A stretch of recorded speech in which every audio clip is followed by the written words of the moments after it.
the 10 o'clock news. Look both ways before you cross the street. A new report reveals commuters are walking through the most dangerous intersections in the city every day. Welcome back to the 10 o'clock news. I'm Natasha Burma. And I'm Steve Lacey. Transportation Alternatives putting out the list of more than 100 locations they say are infamous for repeated pedestrian crashes. And Fox 6's Arthur Chan takes a look at the numbers.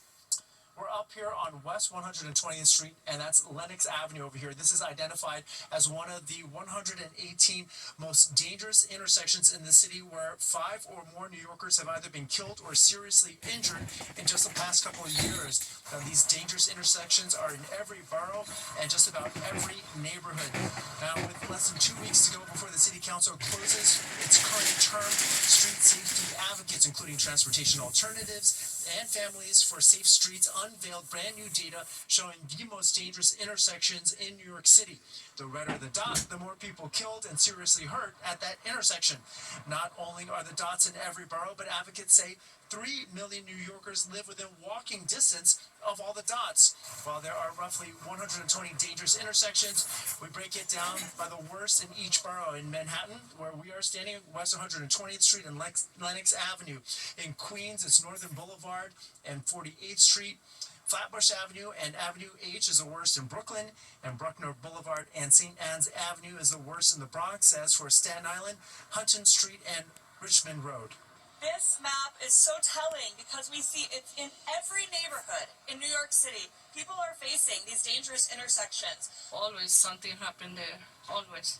I don't feel safe no time. It doesn't matter if I'm walking across the street or anything else. Yeah. It doesn't matter. What do you do to make sure that you're safe? Just keep my eyes on the swivel, that's it. If there is hopeful news, it is that there is a way to fix this problem. It is called universal daylighting. That's a street safety initiative that clears space within 20 feet of intersections to create clear sight lines for drivers and for pedestrians. Now, it's been tested in other cities where it significantly improves visibility and prevents crashes. There is an obvious trade-off there. It would take parking spots to complete.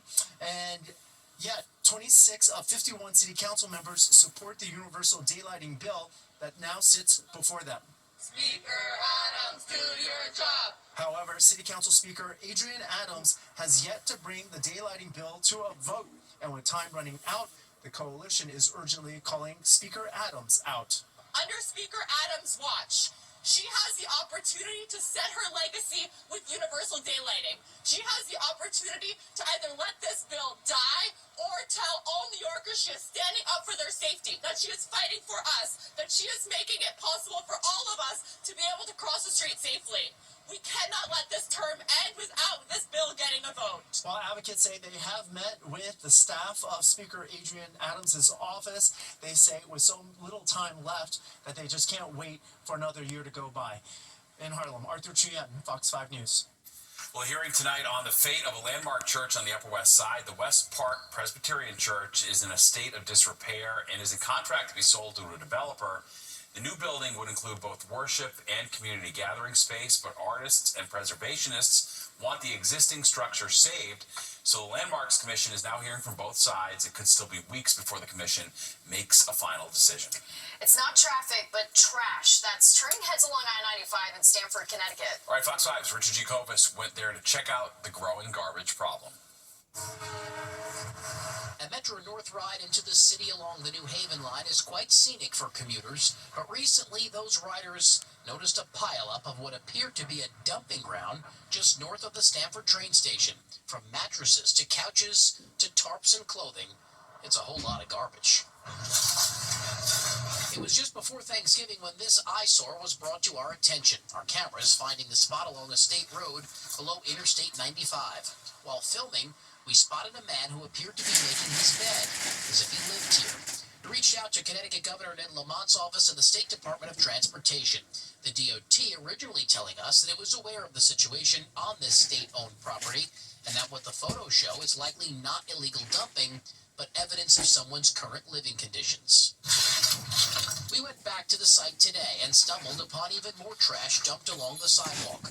According to the Connecticut Department of Environmental Protection, state law imposes a fine of $219 for dumping anything larger than 1 cubic foot.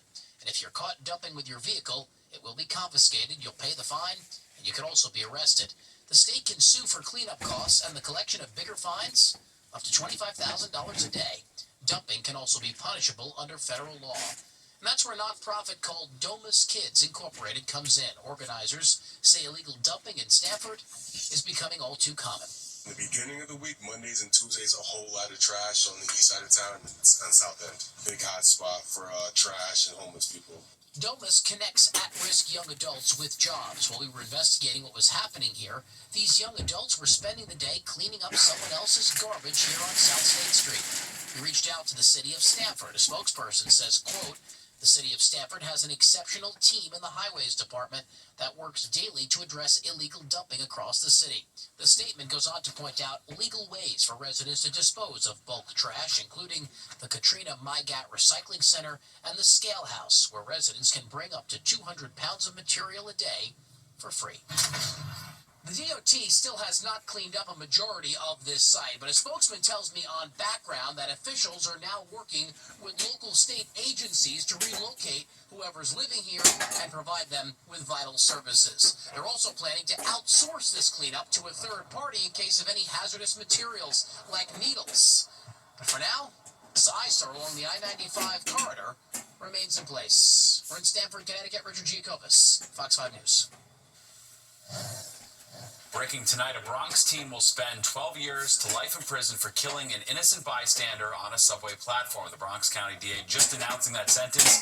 16-year-old Michael Baker pleaded guilty to opening fire on a 4-train platform at the Mount Eden station back in February of 2024. 4 people were shot, one of them fatally. Baker also pleaded guilty to attempted murder for shooting a teen about a month earlier. Well, community advocates rallying in Astoria tonight to protect plans to improve safety for people who use 31st Street. Over the last 5 years, nearly 200 people have been hurt along the busy corridor in Queens. But just last week, a judge ordered the city to rip up a protected bike lane that had been in the area. The decision came after a group of local businesses had sued, saying that the bike lanes actually pose a danger to pedestrians. One individual judge decided she knew better, dismissing mountains of data showing that protected lanes reduce injuries for everyone, cyclists, drivers, and pedestrians.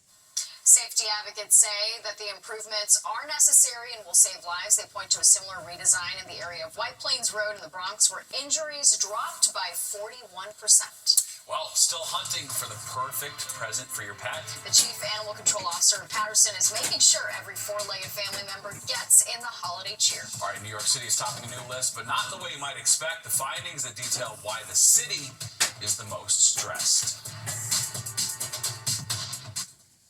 Back is not just kids waiting for Santa this year. The pets are too. The Chief Animal Control Officer in Patterson, New Jersey is on a mission to make sure that no pet is left behind. Okay, Fox 5's Drew Cipriello has a closer look at how they're spreading holiday cheer to cats and dogs.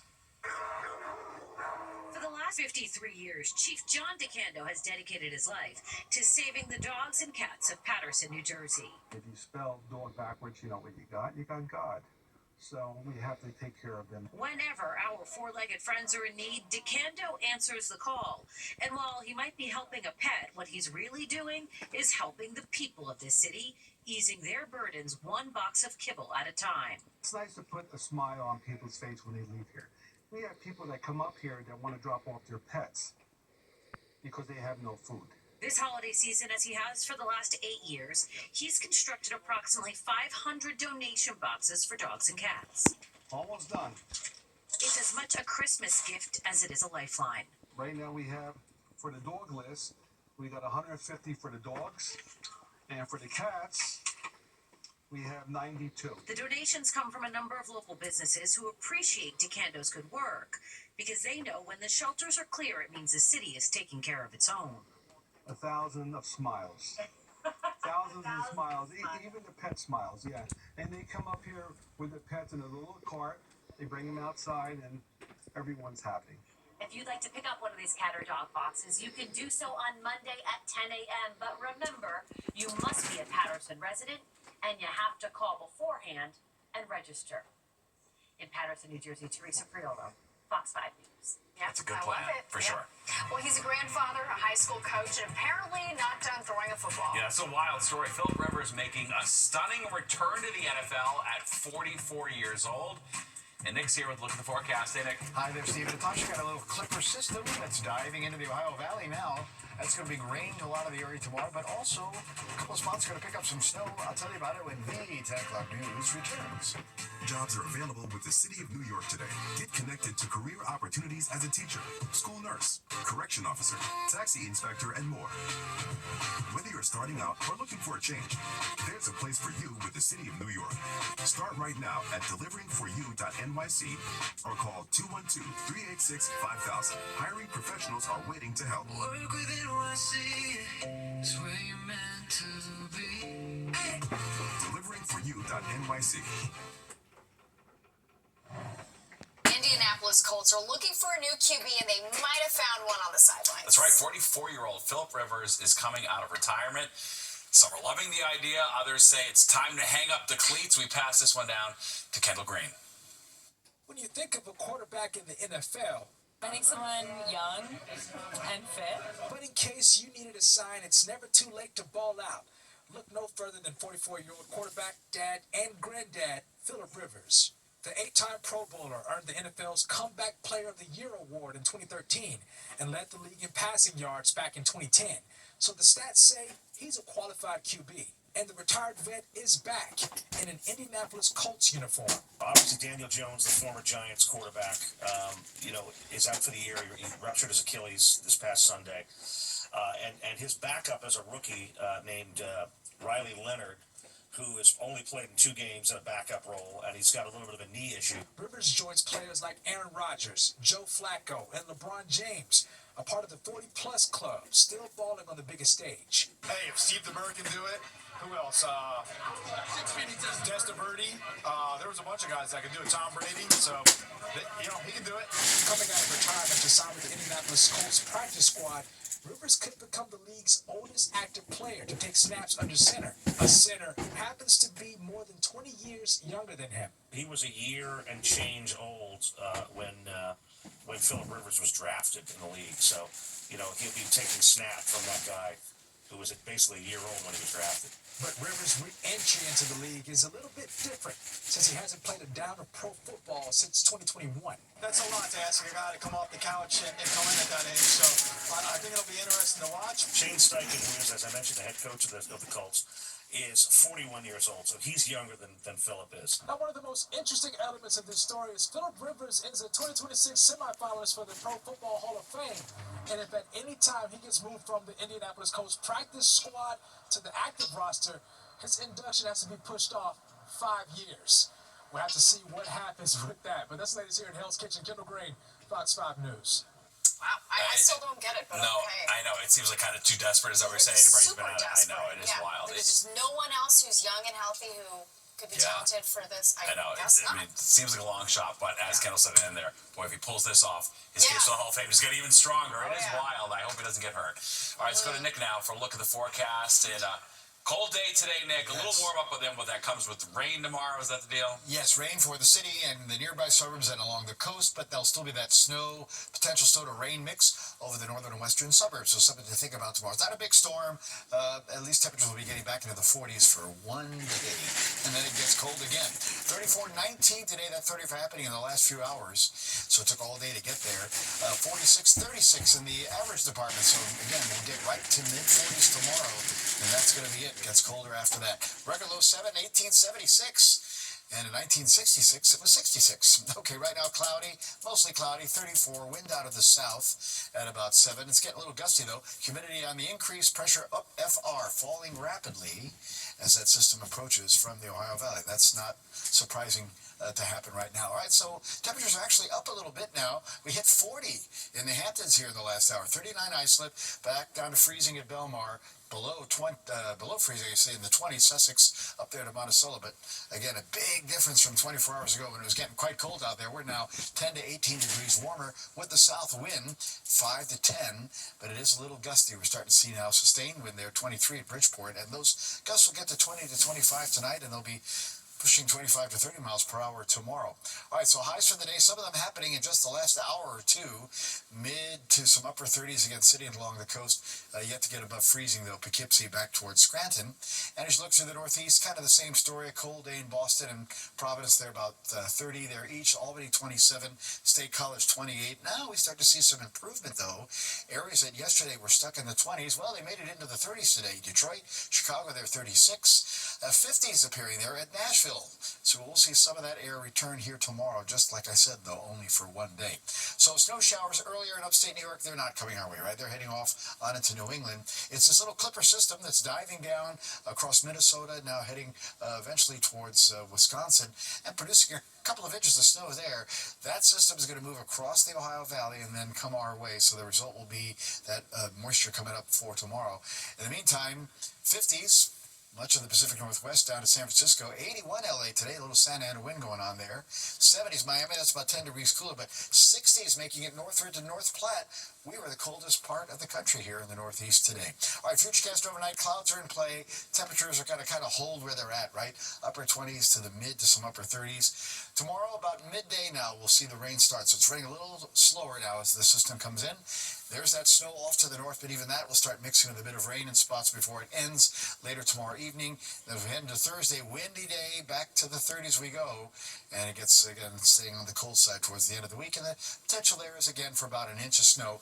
North Jersey up to maybe 2 or 3 inches you get from Scranton on up in towards the Catskills. All right, tonight, 32 clouds, again, a bit breezy, and 20s to about 30 in the suburbs tomorrow. The rain about midday, a little snow, rain mixed again north and west as we get to a high of 45 tomorrow. 7-day, windy, about 37 on Thursday with some sunshine. Friday, some sunshine, 37. Now at night, we might have a little light snow or snow showers, and then just a rather cloudy Saturday, 38. Another chance for snow Saturday night into Sunday morning. That one needs to be watched. Now we're back to about 32 on Monday. Windy and cold weather and chilly weather takes us into Tuesday. We'll take you into more of the 10 o'clock news when we come right back.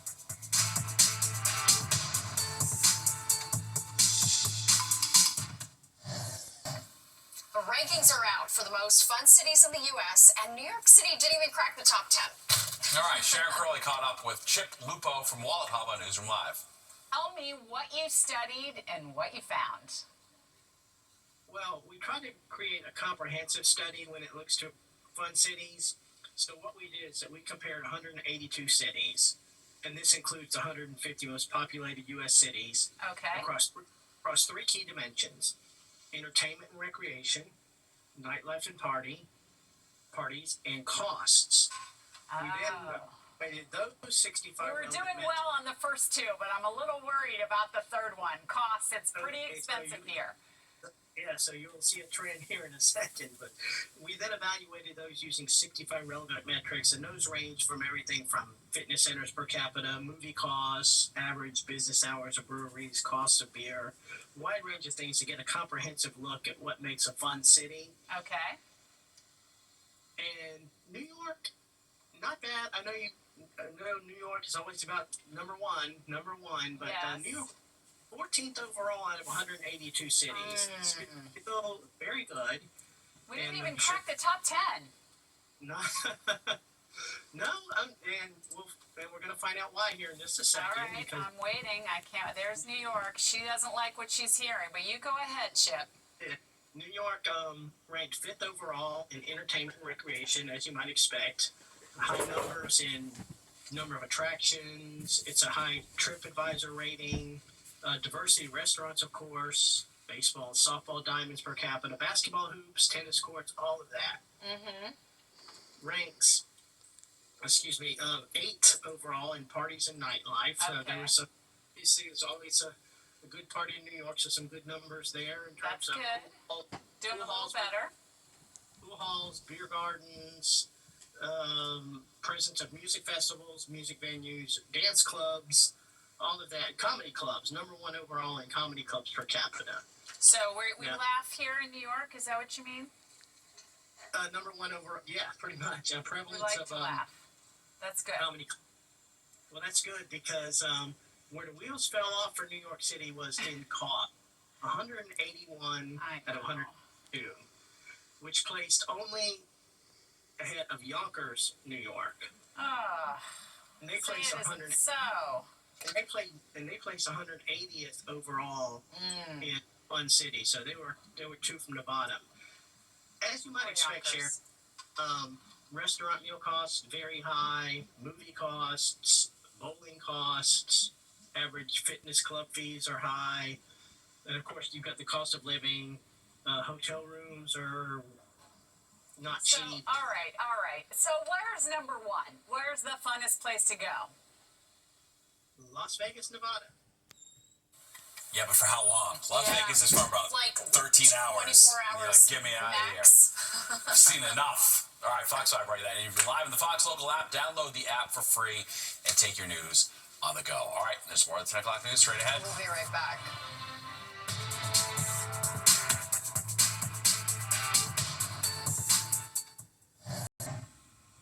All right, take a look at this. There's a new superstar in town. Meet Ozzy, a dog in Oklahoma City who's officially a Guinness World Record holder. His claim to fame, the world's longest tongue. It's not without its drawbacks, as you can see here. His owner says keeping the house clean is a full-time job. For the record, Ozzy's tongue is 7.83 inches long, more than 2 inches longer than the previous record holder. Buddy, Oh, he's so cute. Oh, boy, a look at that. mastiff, I'm guessing, with those Yeah. jowls. Look Big, at that. sloppy, drooly dog. Ugh. Love it. I love him. All right, don't go anywhere. Good night, New York, from Crystal Young and Ryan Christopher is next. You don't want to miss it. All right, that does it for us tonight. If you've missed any part of the 10 o'clock news, you can always catch an encore on our free streaming app, Fox Local. Or you can stream our newscasts anytime. Have a great night. We'll see you tomorrow.